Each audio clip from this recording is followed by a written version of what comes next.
चलिए पॉइंट सुनिएगा। गंगा एवं ब्रह्मपुत्र की संयुक्त धारा क्या कहलाती है? मेघना। क्या कहलाएगी? मेघना। पहले भी हम लोग पढ़ चुके हैं, इस बात को ध्यान रखिएगा। और वही बात फिर से रिपीट हो रहा है ना जी? लुसेंट से पूरा पढ़ ले है। तो गंगा एवं ब्रह्मपुत्र की संयुक्त धारा को हम लोग क्या कहते हैं? मेघना। और जिसकी सहायक नदी कौन है? बराक। क्या है? याद हो गया जी?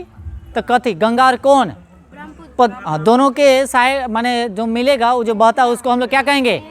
और मेघना की सहायक मेघना की सहायक नदी कौन होगा? बराक, है ना? दोनों का धारा एक जगह मिल गया तो मेघना, और उसकी सहायक नदी कौन हो गया? बराक। कौन होगा? बराक। याद हो गया? अगले पॉइंट, ब्रह्मपुत्र नदी पर असम में विश्व का सबसे बड़ा नदी द्वीप है। कौन है? बड़ा नदी द्वीप है। कौन है? बड़ा नदी द्वीप है। और यह कहाँ बताए तो? मांजुली। कहाँ? तो ब्रह्मपुत्र नदी पर असम में विश्व का सबसे बड़ा नदी द्वीप है। कौन बताइए? मांजुली द्वीप ना, मांजुली है स्थित है। कहाँ? मांजुली। तब ब्रह्मपुत्र नदी पर, कौन नदी पर? अब ब्रह्मपुत्र नदी कहाँ पड़ता है? असम में। कहाँ पड़ता है? असम में। कहाँ पड़ता है? असम में। कहाँ पड़ता है? ब्रह्मपुत्र को यानी कि तिब्बत में, ब्रह्मपुत्र को तिब्बत में क्या कहा जाएगा? सांगपो। क्या कहा जाएगा? सांगपो। और अरुणाचल प्रदेश में दिहांग। क्या कहा जाएगा? तथा असम में ब्रह्मपुत्र क्या कहा जाएगा? याद हुआ? याद हो गया जी? तब बताइएगा ब्रह्मपुत्र को तिब्बत में क्या कहेंगे? सांगपो। कौन पो? तो सांगपो किसका नाम है? ब्रह्मपुत्र का। कथी का? ब्रह्मपुत्र का ना। उसके बाद अरुणाचल प्रदेश में क्या कहा जाएगा? दिहांग। क्या कहा जाएगा? उसके बाद असम में ब्रह्मपुत्र। ब्रह्मपुत्र। उसके बाद आगे नदी द्वारा लाई गई अवसाद का जमाव जब मुहाने पर होता है उसे हम लोग क्या कहते हैं? डेल्टा। तो डेल्टा का निर्माण हो गया। क्या हो गया? तो डेल्टा का निर्माण क्वेश्चन पूछा जाता है। नर्मदा, ताप्ती ये सब जो होता है इसे डेल्टा नहीं बनाती, याद रखिएगा। और इसका बहाव जो होता है सब पूरब से किधर? पश्चिम की ओर होती है। पूरब से पश्चिम, याद रखिएगा। अगले पॉइंट, उसके बाद डेल्टा की आकृति कैसी होती है? त्रिभुजाकार है। त्रिभुजा माने डेल्टा की आकृति कैसा होता है? त्रिभुज के आकार का। कैसा होता है? उसके बाद जो नदी डेल्टा नहीं बनाती है उनके मुहाने को क्या कहा जाएगा? एस्चुअरी। जिसको हम लोग क्या बोलते बताइए तो? हाँ, ज्वार नंद मुख। याद रखिएगा। जो न बनाने वाला है उसको बोला जाएगा, जो न बनाएगा। अब जैसे आगे चलते हैं, नर्मदा नदी। कौन नदी? ये क्या करता बताए तो? ज्वार मुख का निर्माण करता है। कथी का निर्माण करता है? ज्वारदंड यानी कि मुख, है ना, का निर्माण करती है। उसके बाद कावेरी, गंगा, महानदी नदियाँ जो है से क्या बनाती है? डेल्टा बनाती है। तो याद रखिएगा डेल्टा कौन? कावेरी यानी कि कावेरी, गंगा और कौन हो जाएगा? महानदी। ये क्या करता है? डेल्टा बनाता है। क्या बनाएगा? डेल्टा। उसके बाद आगे नर्मदा और ताप्ती नदी जो है से पश्चिम की ओर बहने वाली नदियाँ है जो डेल्टा नहीं बनाती। जो अभी हम बताए थे ना, नर्मदा और ताप्ती किधर में बहती है? पश्चिम, पूरब से। बाकी बात जो होता है पश्चिम से पूरब की ओर। तो पूरब में बहा तो डेल्टा बनाया, इधर से इधर बहेगा, पश्चिम की ओर बहेगा तो डेल्टा। तो कौन? नर्मदा और ताप्ती। याद हो गया? डेल्टा बनाएगा कि नहीं बनाएगा? आगे उसके बाद आगे चलते हैं। नर्मदा नदी का उद्गम स्थल कहा जाए तो अमरकंटक। अभी थोड़ा देर पहले बताया अमरकंटक। कौन कंटक? अमरकंटक। उसके बाद आगे चलिए, यहाँ ध्यान दीजिए। नर्मदा अधिकांश जो है से कहाँ? मध्य प्रदेश में बहती है। कहाँ बहती है? नर्मदा सबसे अधिक कहाँ बहेगी? मध्य प्रदेश। उद्गम बोले तो अमरकंटक। कौन कंटक? अमरकंटक। कौन कंटक? उसके बाद आगे नर्मदा को गुजरात की जीवन की क्या कहा जाता है? रेखा। क्या कहा जाता है? रेखा। जीवन की किसको कहा जाएगा? नर्मदा को ना। इसका उद्गम कहाँ? अमरकंटक। अमर सबसे ज्यादा कहाँ बहेगा? एमपी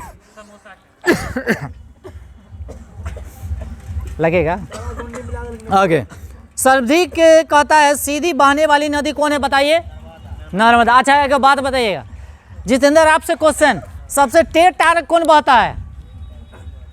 सबसे अपना कोसी, जो बिहार का शोक कहलाता है। खूब रास्ता बदलेगा बेचारा, नेपाल से आता है। कहाँ से आता है? नेपाल से। अगला चलिए, धुआंधार जल प्रपात, कौन प्रपात कहाँ पड़ेगा बताए तो? जबलपुर। कहाँ? जबलपुर यानी कि मध्य प्रदेश। उसके बाद सतपुरा पहाड़ी यानी कि पर्वत श्रेणी में नर्मदा नदी पर कथी है स्थित है? कौन? धुआंधार जल प्रपात। तो किस नदी पर? नर्मदा नदी पर। कहाँ है और कहाँ पड़ता है? MP याद रखिएगा, मध्य प्रदेश यानी कि जबलपुर में पड़ता है। आगे, गंगा ब्रह्मपुत्र, गंगा और नदी भारत यानी कि पश्चिम बंगाल एवं बांग्लादेश में विश्व का सबसे बड़ा कथी है? डेल्टा। कौन पड़ता है? सुंदरबन है। तो ये जो सुंदरबन डेल्टा का जो निर्माण करता है किनके किनके मिलने से? गंगा और ब्रह्म दोनों मिलेगा तो कथी होगा? सुंदरबन डेल्टा का क्या होता है? निर्माण होता है। इसी में मैग्रोवा वन पाए जाते हैं। उसके बाद सुंदरी वन भी पाया जाता है, वहीं पे पाया जाता है ना? पाया जाता है कि नहीं पाया जाता है ना? उसके बाद आगे, नदी द्वारा काट यानी कि छांट की क्रिया क्या कहलाता है? अपरदन। माने ना कहता है मिट्टी के कटाव हो गया, बहते बहते मिट्टी कट गया ना, तो इसको हम लोग क्या कहते हैं? अपरदन। क्या कहलाएगा? उसके बाद तथा जमा जाने यानी कि जम गया, जमा करने की प्रक्रिया क्या कहलाएगा? निक्षेपण। तो याद रखिएगा, जो मिट्टी कट उठ गया उसको क्या कहला जाएगा? हाँ? कौन है? नाक तोड़ देंगे, नाक।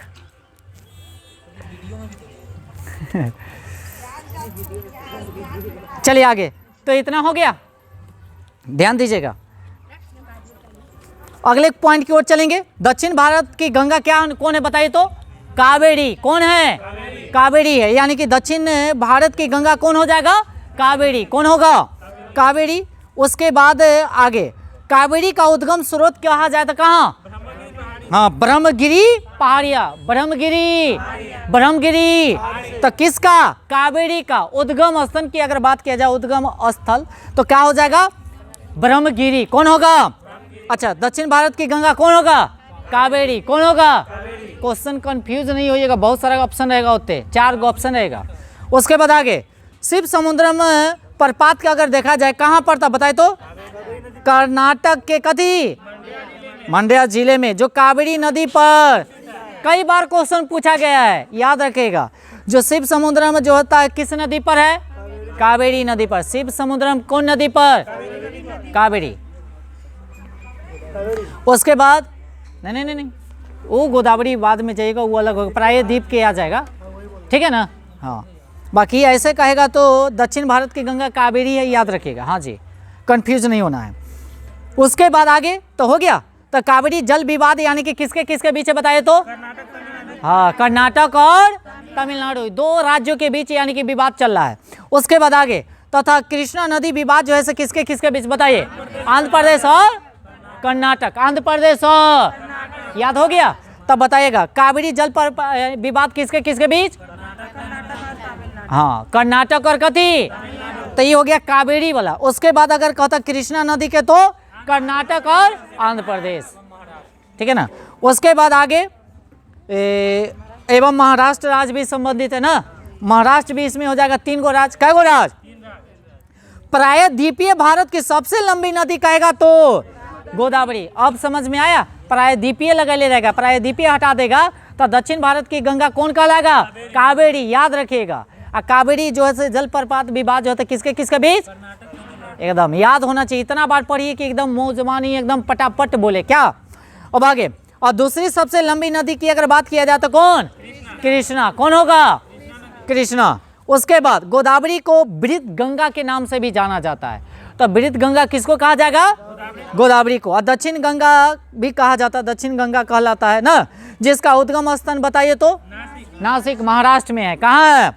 तो गोदावरी का जो नदी जो है उद्गम होता है महाराष्ट्र में। कहाँ होता है? तो कहाँ होता है बताइए? कौन सी पहाड़ी पे? तत्रम्बक ना, गांव की यानी कि पहाड़ी है। उसके बाद बैन गंगा। कौन गंगा? पैन गंगा, जो गोदावरी की कथी है? सहायक नदी है। और क्षिप्रा नदी। कौन नदी?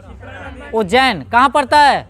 उज्जैन के पास है ना। उज्जैन का तो कौन नदी के किनारे है?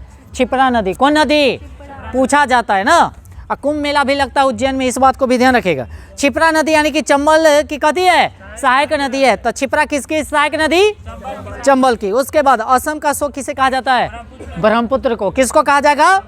अब बिहार का शोक कोसी। बिहार का शोक अपना मार्ग बदलने के लिए जाने वाला कौन है बताइए? कोसी है, जो अभी हम बताए थे ना। उसके बाद बंगाल का शोक किसको? दामोदर को। किसको? दामोदर को। उड़ीसा का शोक किसको? ब्राह्मणी नदी को। किसको? ब्राह्मणी नदी को। और उसके बाद महानदी उड़ीसा में अपना डेल्टा बनाती है कि नहीं बनाती है? डेल्टा बनाती है। कौन नदी? महानदी ना। कहाँ पड़ता है? उड़ीसा में ना। आगे भारत की सबसे लंबी नहर की बात किया जाए तो इंदिरा गांधी। कौन? इंदिरा गांधी। उसके बाद एवं राजस्थान नहर की अगर बात किया जाए तो सतलज एवं ब्यास नदी। सतलज एवं जलपाती तथा हरिकेन बैराज से निकलती है। कहाँ से निकलती है? हरिकेज कथी?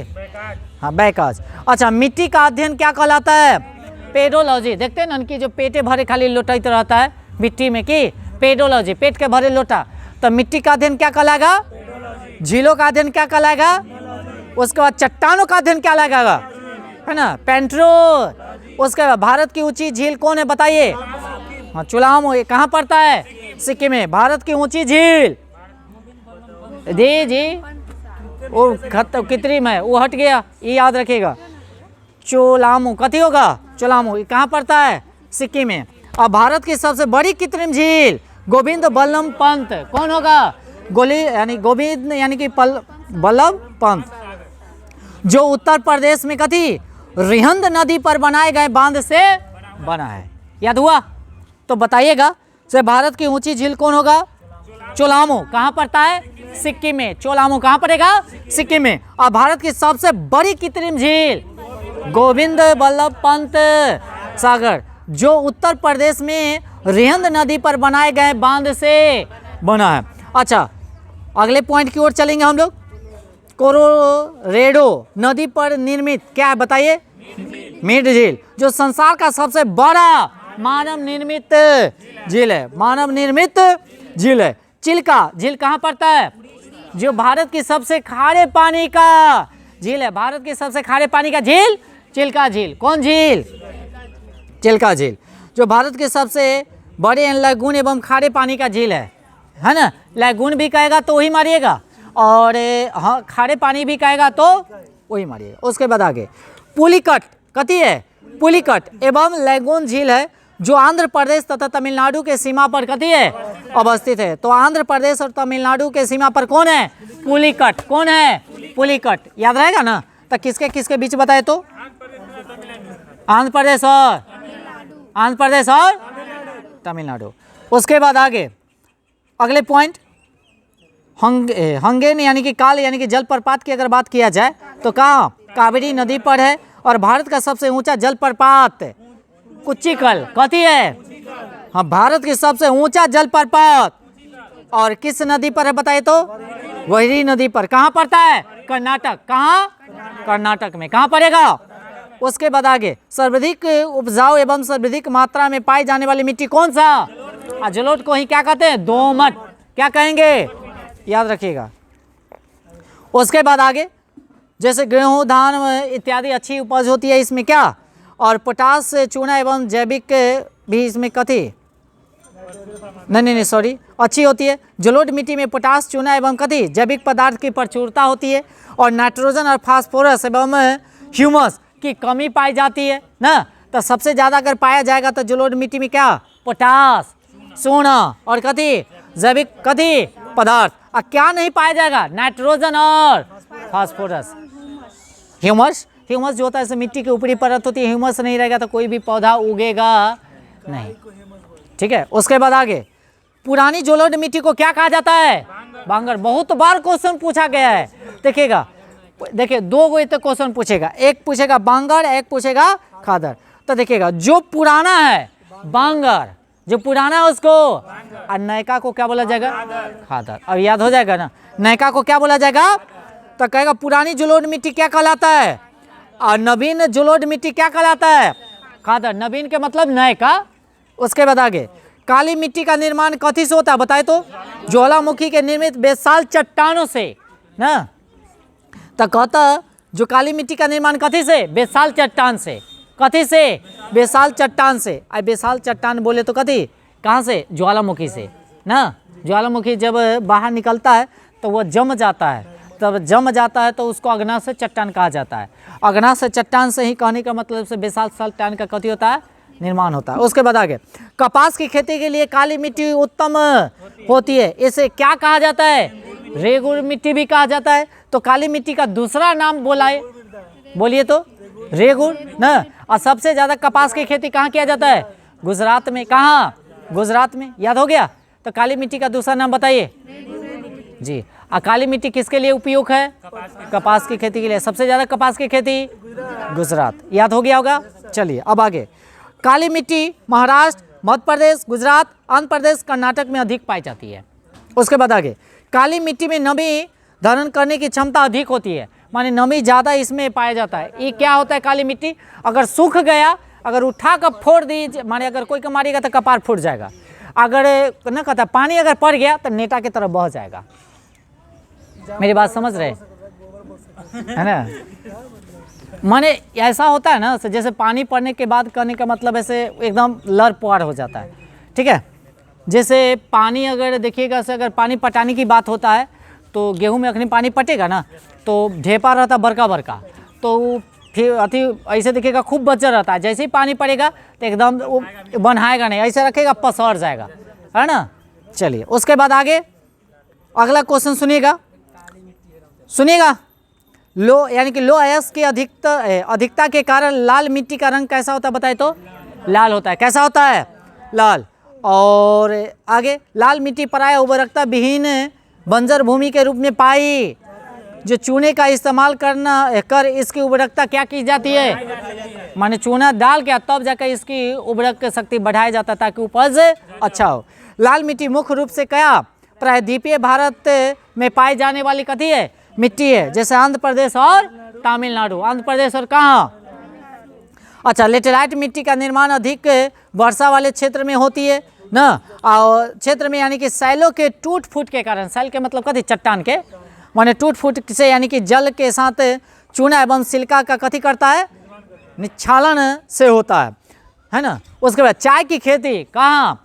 चाय की खेती के लिए कौन सी मिट्टी? लेटेराइट मिट्टी ही उत्तम होती है, जैसे काजू उजू भी होता है ना, सब इसी में होता है ना। और आयरन एवं सिलिका होती है, इसमें क्या होती है? आयरन एवं। भारत की जलवायु कैसी है बताइए तो? उष्णकटिबंधीय मान। ये कई बार क्वेश्चन रिपीट हो गया है, अगर याद ना हो, अगर क्वेश्चन में छूट जाए तो जुल्म हो जाएगा, इस बात को ध्यान रखिएगा। भारत में मानसून का आगमन जो होता है कब होता है? जून के प्रथम सप्ताह में, ये सभी आदमी जानते हैं। लौटती मानसून बताइए तो? लौटती मानसून बताइए। जनवरी, दिसंबर और जनवरी में होता है। दिसंबर और जनवरी में कहाँ? तमिलनाडु में लौटती मानसून। उसके बाद और ये जो स्टार्टिंग जो होता है उसको केरल से स्टार्टिंग होता है। मानसून कहाँ से? केरल से। भारत में अधिक वर्षा यानी कि कहाँ? दक्षिण पश्चिम। कौन पश्चिम? दक्षिण पश्चिम। उसके बाद मानसून से होती है, जिसका सर्वप्रथम आगमन जो है केरल में जून के प्रथम सप्ताह में होता है। ठीक है ना। आगे, जाड़े के दिनों में तमिलनाडु के तटों पर यानी कि कोरोमंडल तट पर यानी कि वर्षा होती है, जिसको हम लोग लौटती मानसून कहते हैं। क्या कहते हैं? है ना, जो कहाँ? उत्तर पूर्वी मानसून के कारण होती है। कथी? उत्तर पूर्वी मानसून के कारण होती है। कई बार रिपीट हो गया ऐसा क्वेश्चन, अगर छूटना नहीं चाहिए एग्जाम में, इस बात को ध्यान रखिएगा। भारत के पश्चिमी समुद्री तट पर वर्षा दक्षिण पश्चिम मानसून से होती है। ग्रीष्म काल में आने वाली तूफानों को पश्चिम बंगाल में कथी? काल बैसाखी कहा जाता है ना। उसके बाद अगले पॉइंट, गर्मी में असम एवं पश्चिम बंगाल में तीव्र आर्द्र हवाएं चलती है, जिसे हम लोग क्या कहते बताए तो? हाँ, नॉर्थ वेस्टर। उसके बाद यानी रबी फसल कब से कब बोल जाती है? अक्टूबर से। अगर फसल की बात किया जाए तो क्या प्रकार के? 3, रबी फसल, खरीफ फसल, एक जायज़ फसल होता है। ठीक है ना। और जायज़ फसल जो होता है कखड़ी उखड़ी जो होता हाँ, रबी फसल जो होता है याद रखिएगा, जो गेहूं के समय जो होता है वह रबी फसल, और धान के समय जो फसल होता है उसको खरीफ। जैसे अभी तो गेहूं है तो अभी रबी फसल है। कौन फसल? तो गेहूं के साथ ही जरूरी नहीं, गेहूं के साथ गेहूं, जौ, जय, ये जितना भी सरसों उर्सों जितना तोरी, हाँ जी होगा। उसके बाद आगे तो अक्टूबर नवंबर में बोई जाती है और मार्च अप्रैल में क्या किया जाता है? काट ली जाती है। खरीफ फसल जून जुलाई में बोई जाती है और नवंबर दिसंबर में काट ली जाती है। उसके बाद गेहूं, जौ, चना, मटर, सरसों, आलू, राई यानी कि राई, यानी ये कौन फसल है? जबकि धान, गन्ना, तिल यानी कि तिलहन, ज्वार, बाजरा, मक्का, अरहर, ये सब क्या है? खरीफ फसल। तो खरीफ फसल कथी? धान, गन्ना, तिलहन समझते हैं ना। उसके बाद ज्वार, बाजरा, देखो मकई में हो बाजरा उजरा नहीं जानते, मरुआ उरुआ जानते हैं, सब मकई के खेत में हो। तो मक्का उक्का, अरहर माने लहरी, अरहर के मतलब लहरी, लहरी अरहर कहा जाता है। ये सब खरीफ फसल है। कौन फसल है? भारत में द्वीप समूह को 2 भागों में बांटा गया है। कई भागों में? एक जो हो जाएगा लक्षद्वीप, एक हो जाएगा कथी? तो लक्षद्वीप जो पड़ेगा से किधर पड़ेगा बताइए? इधर। अंडमान निकोबार द्वीप समूह इधर, यानी कि पूरब में, आई पड़ेगा पश्चिम में, याद रखिएगा। और इधर पड़ेगा पश्चिम में जाएगा तो बंगाल की खाड़ी, और इधर जाएगा तो अरब सागर की खाड़ी, याद रखिएगा। उसके बाद अंडमान निकोबार द्वीप समूह यानी कि बंगाल की खाड़ी में, तथा लक्षद्वीप जो है से अरब सागर में। देखिए आगे है ना, बतवा वही है ना। अब आगे लक्षद्वीप समूह यानी कि क्या है? प्रबल है, यानी कि कोरल निर्मित है। जो अगला पॉइंट क्या कहता है? श्रीहरिकोटा। कौन? श्रीहरिकोटा कहाँ पड़ता है? आंध्र प्रदेश में ना। और यह क्या है? प्रबल द्वीप है। कथी है? अच्छा, लक्षद्वीप की राजधानी हाँ यानी कि कावारती। कौन है? कावारती। कौन रती? कावारती। उसके बाद आगे लक्षद्वीप में कुल कितने द्वीप है? 36। क्या है? 36। और 80 डिग्री चैनल यानी कि मेनिका है। और कथी? मालदीप को क्या करती है? अलग करती है। तो बताइएगा मेनिका, सॉरी चलेगा 8 डिग्री। क्या डिग्री? 8 डिग्री जो होता है से क्या? मेनिका है। और कथी? मालदीप को क्या करता है? और अलग करता है। 9 डिग्री चैनल बताया लक्षद्वीप और मेनिकाय को क्या करेगा? अच्छा, लक्षद्वीप समूह का सबसे बड़ा द्वीप क्या बताइए? कथी है? और लक्षद्वीप समूह का सबसे छोटा द्वीप क्या है? बीटा। उसके बाद लक्षद्वीप के लोग कौन सी भाषा बोलते हैं? मलयालम। उसके बाद अंडमान निकोबार द्वीप समूह क्या? ज्वालामुखी निर्मित है ना। अंडमान निकोबार द्वीप क्या है? अच्छा, अंडमान निकोबार समूह में कुल कितने द्वीप? अच्छा, सबसे ज़्यादा कौन में हो जाएगा? लक्षद्वीप में कि अंडमान निकोबार में? वो में तो 36 था, ए में कितना है? और 10 डिग्री चैनल किसको किसको? अंडमान को कथी से? निकोबार से। जबकि ग्रैंड चैनल को कथी? सुमित्रा द्वीप को कथी से? ग्रेट यानी कि निकोबार द्वीप से क्या करती है? अलग करती है। अच्छा, इसे सब हम लोग लूसेंट में पढ़ चुके हैं, और उसके बाद भी आप लोग गड़बड़ाइएगा तो जुलूम हो जाएगा। अंडमान निकोबार की राजधानी बताइए? पोर्ट ब्लेयर दक्षिण अंडमान में स्थित है। यही क्या है? कौन है? जेल, सेलुलर जेल एवं वीर सावरकर एयरपोर्ट है। तो क्या वीर सावरकर एयरपोर्ट कहाँ पड़ता बताइए? जी, अंडमान निकोबार में पड़ता है। उसके बाद हैव यानी कि लॉक द्वीप, जो स्वराज द्वीप, रॉस द्वीप, सुभाष चंद्र बोस द्वीप तथा नील द्वीप, शहीद द्वीप इसी को कहा जाता है। ये सब कहाँ पड़ता है बताइए? दक्षिण अंडमान में। तब बताइएगा कौन कौन है? वो लॉक द्वीप जिसको हम लोग कहते हैं स्वराज द्वीप, और रॉस द्वीप को हम लोग क्या कहेंगे? सुभाष चंद्र बोस द्वीप कहेंगे। उसके बाद नील द्वीप को हम लोग क्या कहेंगे? सही। ये सब कहाँ है? अब्दुल कलाम द्वीप कहेगा तो यानी कि व्हीलर द्वीप, जो कहाँ पड़ता है? उड़ीसा से 150 किलोमीटर दूर, बंगाल की। अच्छा, कोको स्ट्रेट। कौन स्ट्रेट? तो कोको द्वीप। कौन द्वीप? कहाँ पड़ता है? म्यांमार। कहाँ पड़ता है? ये भी क्वेश्चन कई बार पूछा गया है। म्यांमार एवं उत्तरी अंडमान को क्या करेगा? अलग करेगा। तो किसको किसको कोको स्ट्रेट अलग करेगा? कोको द्वीप यानी कि म्यांमार एवं उत्तरी अंडमान को अलग करेगा। अंडमान निकोबार द्वीप समूह को क्या बताइए, क्या कहा जाता है? मरकत द्वीप कहा जाता है। अंडमान निकोबार की सबसे ऊंची चोटी सैडल पीक है, जो उत्तरी अंडमान में स्थित है। कहाँ स्थित है? उत्तरी अंडमान में। उसके बाद अगर बोला जाए नारकोडम द्वीप जो है से उत्तरी अंडमान में कथी है? अंडमान के पूरब में है। अंडमान निकोबार की दूसरी सबसे ऊंची चोटी थुलियर माउंट कथी, जो ग्रेट निकोबार पर है ना, दक्कन पास दक्षिणी एवं लघु अंडमान के बीच है। उसके बाद ओंग छोटा अंडमान द्वीप की जनजातियां है। उसके बाद सॉम्पेन निकोबार द्वीप समूह की कथी है? ये कई बार क्वेश्चन पूछ गया है, याद रखिएगा। सॉम्पेन कहाँ के जनजाति है? निकोबार द्वीप समूह का। अब भारत का एकमात्र सक्रिय ज्वालामुखी बताइएगा। वैरन द्वीप कहाँ पड़ता है? अंडमान निकोबार द्वीप समूह में। ये भी कई बार क्वेश्चन पूछले है, एकदम सुपर है। उसके बाद पवन द्वीप की अगर बात किया जाए तो आदम ब्रिज का एक भाग है। आदम ब्रिज का या राम सेतु ना, ये कहाँ पड़ता है बताए तो? तमिलनाडु में। पवन द्वीप के यानी कि अंतिम छोर कथी बताए तो? हाँ, धनुष कोडी से श्रीलंका के कथी महाद्वीप तक है।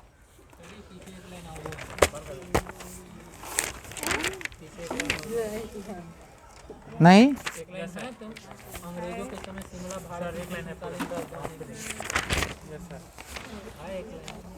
नहीं, क्षेत्रीय सामान्य ज्ञान है।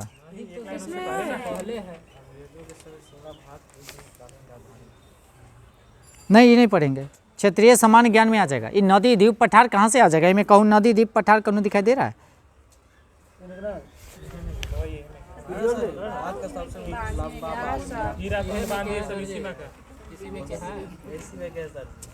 अच्छा, एक और पॉइंट चलिए। अंग्रेजों के समय यानी कि क्या है, शिमला भारत की क्या थी? ग्रीष्मकालीन राजधानी थी। उसके बाद सेब उत्पादन में अग्रणी राज्य बोला जाए तो जम्मू कश्मीर। अजय बैठिए ना। उसके बाद भारत का सबसे ऊंचा बांध क्या होगा? टिहरी बांध।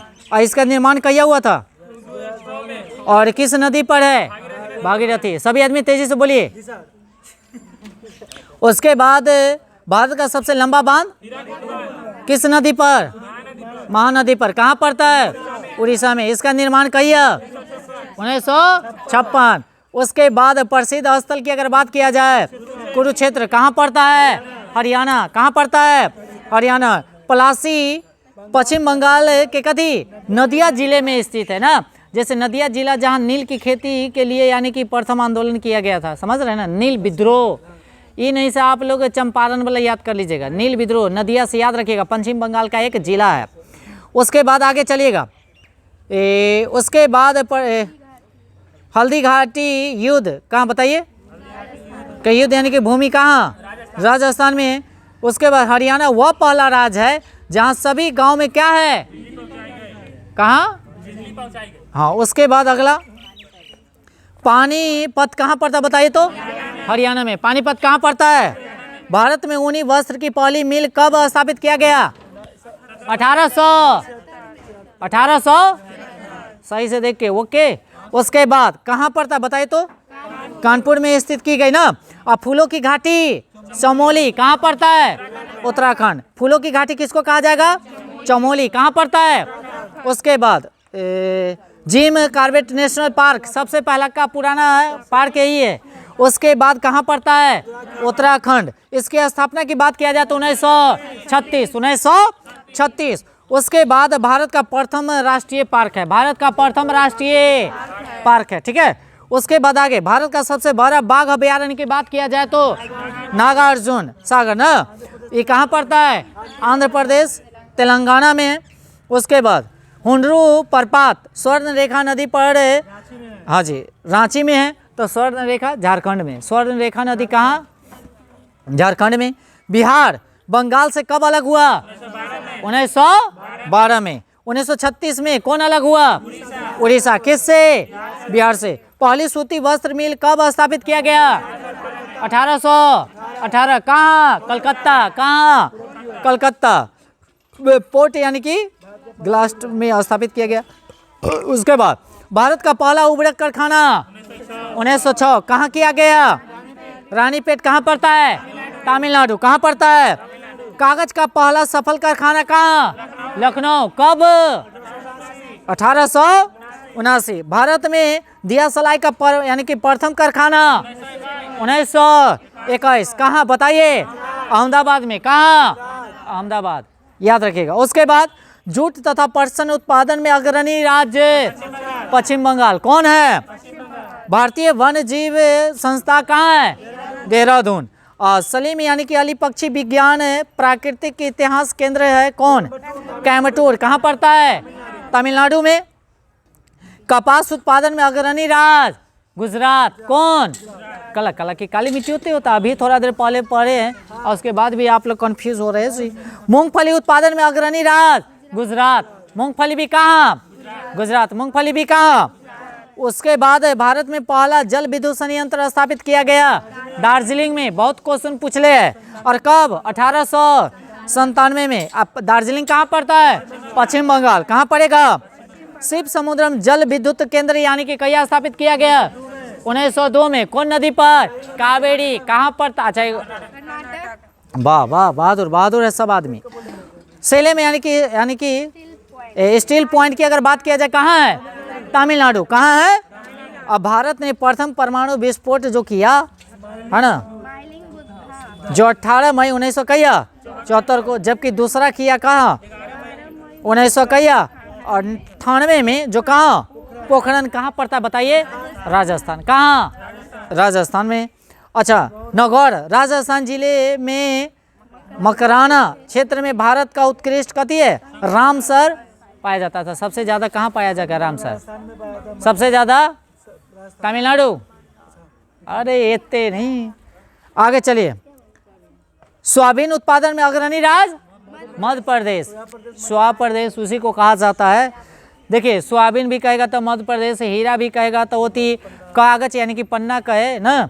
हीरा की तमन्ना है, पन्ना मिल जाता, पन्ना भी होती, हीरा भी पन्ना में पाया जाता। पन्ना एक जिला है, हीरा होती सबसे ज़्यादा पाया जाता है।